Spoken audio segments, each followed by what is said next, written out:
बिस्मिल्लाहिर्रहमानिर्रहीम। अस्सलाम वालेकुम रहमतुल्लाहि इंश्योरेंस के आज के लेक्चर के अंदर हम स्टैटिक टेस्टिंग को देखेंगे। स्टैटिक टेस्टिंग होती क्या है, इससे पहले हम डायनामिक टेस्टिंग को देख चुके हैं। आज हम गो थ्रू करेंगे ओवरऑल स्टैटिक टेस्टिंग को। In software development, static testing also called dry run testing is a form of software testing where the authors manually read their own document code to find any errors. So static testing है। Static testing को हम dry run इसलिए बोलते हैं कि किसी tool के ऊपर नॉर्मली हम इसको नहीं कर रहे होते। इस टेस्टिंग को हम जस्ट जेनेरिकली देख रहे होते हैं और अपने डॉक्यूमेंट्स को देख के, यूज़र की नीड्स को देखकर, और जो चीज़ें हमने अपनी स्टार्ट के अंदर जो है वो पेपर वर्क के अंदर किया होता है, हम उस चीज़ को चेक करके उसके मुताबिक एरर्स को फाइंड करने की कोशिश कर रहे होते हैं। It is generally not detail testing but primarily syntax checking of the code document or manually reviewing the code or document to find logical errors also। exactly जैसे कि बताया कि हम इसके अंदर जो है वो हम डिटेल टेस्टिंग नहीं कर रहे होते, हम जस्ट जेनेरिकली चेक ये कर रहे होते हैं कि हमारा जो सिंटैक्स है, रूल्स जो हैं या स्टैंडर्ड्स जो हमने बनाए हैं, उन तमाम चीज़ों को फॉलो किया जा रहा है कि नहीं। अगर तो किया जा रहा है देन हम उसी के मुताबिक फिर अपने एरर्स को, लॉजिकल एरर्स को फाइंड करने की कोशिश कर रहे होते हैं। ऑब्जेक्टिव क्या होते हैं जी हमारे पास स्टैटिक टेस्टिंग के? Static testing is the least expensive form of testing and has the largest potential for reducing the defects in software under development. Exactly हम जब भी स्टैटिक टेस्टिंग, एक तो बहुत चीप है। क्यों चीप है? इसके रीज़न हम, क्योंकि इसके अंदर हम टूल्स को देख नहीं रहे, हमने जो अपनी चीज़ों को डिफ़ाइन किया हुआ है, जो हमने पेपर वर्क के ऊपर लिखा हुआ है कि इसका कोडिंग पार्ट हम किस तरह से करेंगे, इसका डिज़ाइन कैसे बनेगा, इसका इंटरफेस कैसे बनेगा, वो हर चीज़ हमारे पास रिकॉर्डेड फॉर्म में, डॉक्यूमेंटेड फॉर्म में मौजूद है। हम उसको कंपैरिजन करते हैं, जो चीज़ हमारी बनी है और जो चीज़ हमने नोट डाउन की होती है, उन सारों का कंपैरिजन कर रहे होते हैं। और कंपैरिजन करने के बाद देखते हैं कि हमारे पास कौन सी चीज़ है जो लैग कर रही है। जो चीज़ लैग कर रही होती है हम उस चीज़ को ओवरकम करने की कोशिश करते हैं एंड देन हमारे डिफेक्ट्स, एरर्स जो हैं वो रिमूव हो जाते हैं। So the primary objective of static testing is defect reduction in software by reducing defect in the documentation from which the software is developed. Exactly हमने फिर वही बातें आ रही हैं दोबारा से कि डॉक्यूमेंटेशन को देखकर हम अपने सॉफ्टवेयर को जो है वो ओवरकम करा रहे होते हैं एरर से। अब consider using a 2-step approach to static testing. For the first step, clean up the cosmetic appearance of the document.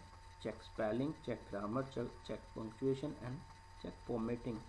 हमने 2 स्टेप्स के अंदर इसको डिवाइड करते हैं और फर्स्ट स्टेप के अंदर हम करते क्या कि अपने डॉक्यूमेंट को चेक करते हुए अपने ग्रामेटिकल अपरेंटली जो भी चीज़ें हमें नज़र आ रही होती हैं, जिसके अंदर स्पेलिंग है, ग्रामर है, पंक्चुएशन और समथिंग फॉर्मेट की मिस्टेक हो सकती हैं, सिंटैक्स की गलतियाँ हो सकती हैं, हम उन चीज़ों को देख लेते हैं। सेकेंड स्टेप के अंदर क्या करते हैं, use whatever technique seem appropriate to focus expert review on document contents. पहले के अंदर हमने जेनेरिकली अप्रोच को यूज़ करते हुए हम उसको अपने मुताबिक ठीक कर लेते हैं। सेकंड के अंदर हम किसी एक्सपर्ट को, जो टीम लीडर होता है, उसकी अप्रोच को यूज़ करते हैं, उसकी जो भी रिव्यूज़ होते हैं उसके ऊपर फिर हम जो है वो स्टेप लेते हैं एंड देन उस चीज़ को अप्लाई करते हैं अपने सॉफ्टवेयर को एरर प्रोन बनाने के लिए। हमारे पास इसके अंदर ये हमारे पास प्रोसीजर आ जाते हैं कि टेक्निक्स कौन कौन सी हैं, कि इंस्पेक्शंस करते हैं, टेस्ट चेकिंग कर लेते हैं, वॉक थ्रू कर लेते हैं। सो इंस्पेक्शन के अंदर हमारे पास फैगन इंस्पेक्शन आ जाती है, गिल्ब इंस्पेक्शन आ जाती है, 2% इंस्पेक्शन आ जाती है एंड फोल्ड इंस्पेक्शन आ जाती है एंड मीटिंग लेस इंस्पेक्शन आ जाती है जी। जेनेरिक इंस्पेक्शन प्रोसेस क्या होते हैं कि हम प्लानिंग करें किसी भी चीज़ के अंदर, हम प्लानिंग और प्रेपरेशन, ये हमारे पास बेसिक टास्क होता है।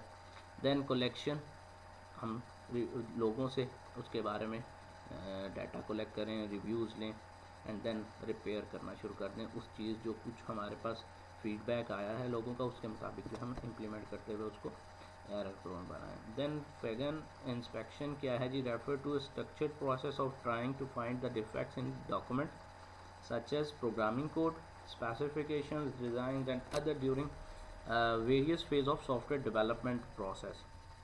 हम करते क्या कि अपने प्रोग्रामिंग कोड को देख रहे होते हैं, स्पेसिफिकेशंस को देख रहे हैं, डिज़ाइन को देख रहे हैं, एक्चुअली क्लाइंट चाहता क्या था, हमारा कस्टमर की रिक्वायरमेंट, कस्टमर की नीड क्या थी, हम उन चीज़ों को देखते हैं और जब भी आपको प्रोजेक्ट हैंड ओवर किया जाता है उसको डॉक्यूमेंट फॉर्म में दिया जाता है, एक डॉक्यूमेंट आपसे शेयर किया जाता है, उसी को हमें फॉलो करना होता है और उसी को हमें मीट करवाना होता है एट द एंड अपने सॉफ्टवेयर के अंदर। सो हम उन्हीं तमाम चीज़ों को अगेन इसके अंदर देखते हैं और यही चीज़ कोशिश करते हैं कि हमारे पास डिफेक्ट्स कहाँ से आ रहे हैं। It is named after Michael Fagan who is created with being the inventor of formal software inspection. Formal inspection is a group review method used to evaluate output of the given process. Exactly यहाँ पर हम group team एक बना लेते हैं जो हमारे पास ये सारा रिव्यू कर रही होती है। In the process of software inspection of the defects which are found are categorized into categories: major defects and the minor defects. The defects which are incorrect, even missing a functionality or specification can be classified as major defects. The software will not function correctly when these defects are not being solved. हमारे पास जो major defects को हम categorise किस तरह से करते हैं कि जो चीज़ें हमें सॉफ्टवेयर के अंदर चाहिए थी अगर वो मिस हैं तो वो मेजर डिफेक्ट्स है।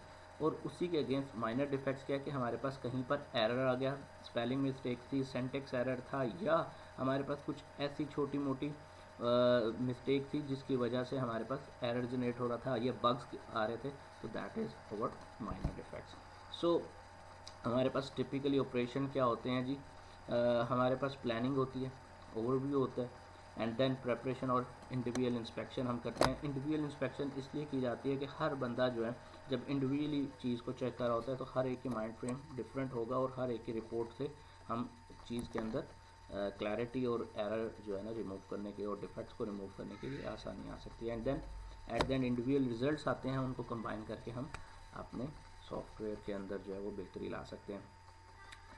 नेक्स्ट हमारे पास इंस्पेक्शन मीटिंग आ जाती है। इंस्पेक्शन मीटिंग होती है कि हम जब रिज़ल्ट्स आते हैं उन सारों को डाटा को कलेक्ट करते हैं। इंडिविजुअल रिज़ल्ट्स को कलेक्ट करने के बाद उन तमाम चीज़ों के ऊपर एक मीटिंग कॉल कर ली जाती है, उन सारों के ऊपर फिर से एक रिव्यू लिया जाता है एंड फाइनली डिसीजन किए जाते हैं कि हमारे पास कौन से स्टेप्स के ऊपर हमें फॉलो ऑन करना चाहिए एंड कौन से को हमें स्किप करना चाहिए, एंड देन उसके ऊपर फिर हम रीवर्क करते हैं। फॉलोअप के अंदर अगेन हमारे पास प्लानिंग होती है, ओवरव्यू होता है, प्रेपरेशन होती है एंड मीटिंग होता है, रीवर्क होता है एंड फॉलोअप होता है। ये हमारे पास पूरे फेगन इंस्पेक्शन के एक प्रोसेस है। एंड देन फॉलोअप के अंदर फिर हम ये तमाम चीज़ों को फुलफ़िल करवाने की कोशिश कर रहे होते हैं जो हमारे पास स्टार्ट से स्टार्ट हुआ होता है। वो आइदर प्लानिंग के अंदर था, वो आइदर प्रेपरेशन थी, या मीटिंग के अंदर हमने फाइनलाइज किया होता है। वो फॉलोअप हम तमाम चीज़ों को करते जाते हैं और मकसद एक ही होता है कि हमने डिफेक्ट्स को ओवरकम करना है। गिल्ब इंस्पेक्शन क्या होती है, इसके अंदर भी हमारे पास प्लानिंग होती है, like Fagan inspection and kick off, like overview, individual checking and preparation, logging meeting, edit या रीवर्क वगैरह, process brainstorming and edit audit, या जिसको हम फॉलोअप कह रहे थे। काम वही हैं, सारी चीज़ें वही हैं, बट नाम डिफरेंट हो गए, हर एक की अपनी थ्योरी चेंज है, बाकी जो मेन पर्पस है वो तमाम का यही है कि हमने काम किस तरह से करना है। यहाँ पर एक चीज़ है कि टीम के साइज़ को हम जो है 4 से 6 बंदों का तक ले जाते हैं। वहाँ पर हमारे पास टीम का साइज़ डिफाइन नहीं था कि हम कितने बंदों की टीम बना सकते हैं। यहाँ पर हम इन्हें लिमिटेड एक चीज़ को कर देते हैं कि हमारे पास जो टीम होगी जो इस पूरे इंस्पेक्शन प्रोसेस को कैरी ऑन करेगी वो जस्ट 4 से 6 लोगों के ऊपर होगी। बाकी काम इसके अंदर वही होता है कि किस तरह से हमने अपने एरर्स को रिमूव करना है। लॉजिकल एरर्स हैं उनको कैटेगराइज, वहाँ पर मेजर माइनर थे, यहाँ पर हमने सिंपली इन चीज़ों को रख दिया कि हमारे पास सिंपली एरर्स को रिमूव किस तरह से करना है। अगर तो सिंटैक्स एरर है तो उसको हम कैटेगराइज अलग कर रहे हैं और सिंटैक्टिकल एरर को हम अलग से कैरी ऑन करते हैं जी। देन 2 पर्सन इंस्पेक्शन आ जाती है। 4 से 6 बंदों से कम होते हम 2 बंदों पर आगे। अब 2 बंदे जब आगे 2 बंदे एज अ टीम जब काम करते हैं, it's mean 2 frame of mind जो है वो हमारे पास काम कर रहे हैं। और उनके अंदर होता क्या है, अब 2 पर्सन इंस्पेक्शन के अंदर हमारे पास टीम का साइज़ कम होने से इसकी कॉस्ट भी कम होती जाएगी। लेकिन एक चीज़ का आता है कि हमारे पास कम्प्लेक्सिटी बढ़ सकती है क्योंकि 2 लोग हैं, डिसीजन मेकर्स कम होते जा रहे हैं और हमारे पास इंस्पेक्शन का प्रोसेस जो है वो स्लो डाउन हो जाएगा। This technique is cheaper and more suitable for smaller scale program. Exactly cheaper इसलिए है कि 2 लोग काम कर रहे हैं।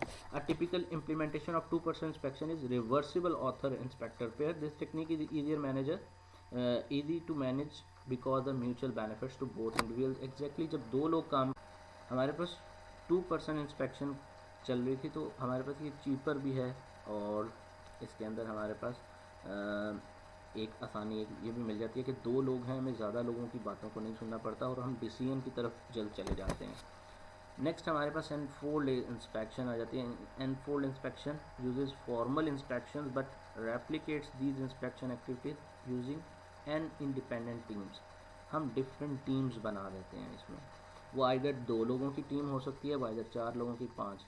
हम इसके अंदर डिफ़ाइन नहीं करते कि कितनी टीम्स बनानी है, हम मल्टीपल टीम्स बनाते हैं, उन्हीं के अंदर से सुपरवाइज़र, मॉडरेटर वगैरह डिफ़ाइन करते हैं और उन लोगों के थ्रू जो है हम अपने डॉक्यूमेंटेशन को मुताबिक जो अपने सॉफ्टवेयर को चेक करते हैं एंड देन रिजल्ट्स कलेक्ट करते हैं।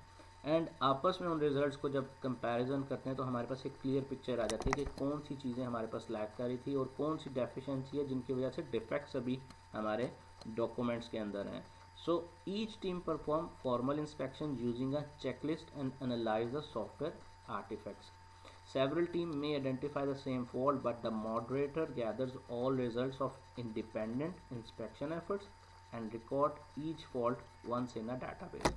सबसे डाटा को कलेक्ट किया जाता है, सब टीम से लिया जाता है रिजल्ट्स को, मॉडरेटर करता है क्या उन तमाम चीज़ों को लेने के बाद उस फॉल्ट को एक ही दफ़ा जो है ना उनका डाटा कलेक्ट करके उनके रिजल्ट्स को कलेक्ट करके उनको समराइज़ करके या जो मोस्ट ऑथेंटिकेट होता है उसको जो है वो ओवरकम करते हुए अपने डेटाबेस में ऐड कर लिया जाता है। After the faults are collected they can be use to rework a new version of software artifact कि हमारे पास होता गया तमाम चीज़ों को कलेक्ट किया एंड देन हमने उसका एक नया वर्जन बना दिया जिसके अंदर हम एक नए वर्जन का मतलब यहाँ पर यह है कि हम उसकी एक एरर प्रोन जिसको हम जो डिज़ायर्ड हमारे पास आउटपुट या डिज़ायर्ड सॉफ्टवेयर था वो एक नया वर्जन के तौर पर हमारे सामने आ जाएगा। कोड वॉक थ्रू क्या है जी? Code walk through like the inspection is a set of procedures and error detection techniques for group code reading. हम कोड वॉक थ्रू के अंदर पूरे कोड को चेक करते हैं, हर लाइन बाय लाइन इसको जो है वो चेक कर रहे होते हैं कि हमारे पास कहीं कोड्स के अंदर एरर तो नहीं है। वो सिंटैक्स एरर भी हो सकता है दोबारा से, फिर लॉजिकल एरर भी हो सकता है क्योंकि कोड के अंदर हमारे पास एरर्स की जो बेसिकली जो टाइप्स आ जाती हैं वो सिंटैक्स एरर और लॉजिकल एरर्स के ऊपर ही आ सकती है। समटाइम लॉजिकल एरर की वजह से भी हमारे पास डिफेक्ट्स रिमूव नहीं हो रहे होते। सो कोड वॉक थ्रू से होता है क्या है कि हम अपनी लॉजिक को चेक किया जा सकते हैं कि जो कंडीशन या जो भी हमने अपनी स्ट्रैटेजीज या प्रोसीजर्स अडॉप्ट किए क्या वो ठीक हैं कि नहीं। बाज़ वक़्त कंडीशन के ऊपर हमारे पास इस तरह का चेक आ रहा होता है कि वो ही मीट नहीं कर रही होती या हम उसकी रेंज को ठीक से डिफ़ाइन नहीं कर रहे होते। सो कोड वॉक थ्रू के अंदर हम अपनी लॉजिक को भी चेक कर सकते हैं, सिंटैक्स को भी चेक कर सकते हैं कि कहाँ पर हमारे पास जो है वो एरर आ रहा है। और सेकेंडली हमारे पास कोड वॉक थ्रू के अंदर 3 से 5 लोगों की टीम होती है। हम यहाँ पर भी लार्जर स्केल के ऊपर काम नहीं कर रहे थे, 3 से 5 लोगों के ऊपर काम करते हैं जो चीज़ों को डिफ़ाइन कर रहे होते हैं कि हमारे पास एरर कहाँ आ रहा है और कहाँ पर हम डिवाइड कर लेते हैं कि यहाँ से यहाँ तक कोड 1 से 2 लोग देख लें, नेक्स्ट इतने लोग यहाँ से यहाँ कोड को देख लें। उससे फ़ायदा क्या मिल जाता है कि हमारे पास शॉर्टर टाइम के अंदर हम पूरे कोड को गो थ्रू कर लेते हैं। Then suggestion as to who the 3 to 5 people should be wary. Of course, the programmer is one of those people. Suggestion for the other participants include highly experienced programmer, programming language expert, a new programmer, and the person who will eventually maintain the program. हमारे पास जो team के members होते हैं उन सब के लिए ये तमाम चीज़ों को फुलफ़िल करना ज़रूरी होता है। उनमें से कोई एक हमारे पास प्रोग्रामर होना चाहिए जो एक्सपीरियंस्ड हो, फिर लैंग्वेज का एक्सपर्ट होना लाजमी है। एक लैंग्वेज का अगर .NET है तो .NET का एक एक्सपर्ट भी मौजूद हो। एक तो कोडर था ठीक है, बाकी एक एक्सपर्ट भी होना ज़रूरी है। एक न्यू प्रोग्रामर, अच्छा हम बाज़ औक़ात न्यू प्रोग्रामर को प्रेफर नहीं करते लेकिन न्यू प्रोग्रामर को ऐड ज़रूर करना चाहिए अपनी टीम के अंदर। क्यों? क्योंकि वो लोग कुछ एक आपको सजेशन बाज़ औक़ात अच्छी दे देते हैं और उससे फ़ायदा क्या मिलता है कि आप कोई नई चीज़ अडॉप्ट कर जाते हैं। And the person who will eventually maintain the program, जिसने अपने आपके प्रोग्राम को पूरे का मैनेज करना है, वो बंदे का होना भी ज़रूरी है ताकि वो आपकी चीज़ को प्रॉपरली कैरी ऑन करवा सके। So the initial procedure is identical to that of inspection process. The participants are given the material several days in advance to allow them to bone up on the program. However, the procedure in the meeting is different. Rather than the simply reading the program or using error checklist, the participant play computer. Exactly, the person designated as the tester come to meeting armed with a small set of paper test cases, representative set of inputs for the programmer module. So during the meeting, each test case is mentally executed. That is, the test data are walked through the logic of the program. The state of program, the values of the variable is monitored on the paper और whiteboard. जैसे आपको ये यहाँ पर figure के अंदर दिखाया जा रहा है, एग्जैक्टली इसी तरह होता है कि हम टीम को बिठाते हैं, एक बंदा प्रेजेंट करता है और उससे हम कर क्या रहे होते हैं, हर चीज़ को इंडिविजुअली चेक कर रहे होते हैं, अपने कोड को चेक कर रहे होते हैं, कहाँ पर हमारे पास स्केलेबिलिटी का इशू आ रहा है, कहाँ पर कुछ मसला आ रहा है, ताकि हम वहीं पर डिसीजन ले सकें. प्रोग्रामर भी बैठा है, एक्सपर्ट भी बैठा है, मेंटेन करने वाला भी बैठा है. सो हम वहाँ पर ही डिसीजन ले सकते हैं. हर बंदा अपने एंगल से जब सोच रहा होता है, सो चीज़ के अंदर एक ऑथेंटिसिटी और चीज़ के अंदर एक क्लैरिटी आ जाती है. So hope so you understand today's lecture. This is all from static testing. अल्लाह हाफिज़. अस्सलाम वालेकुम.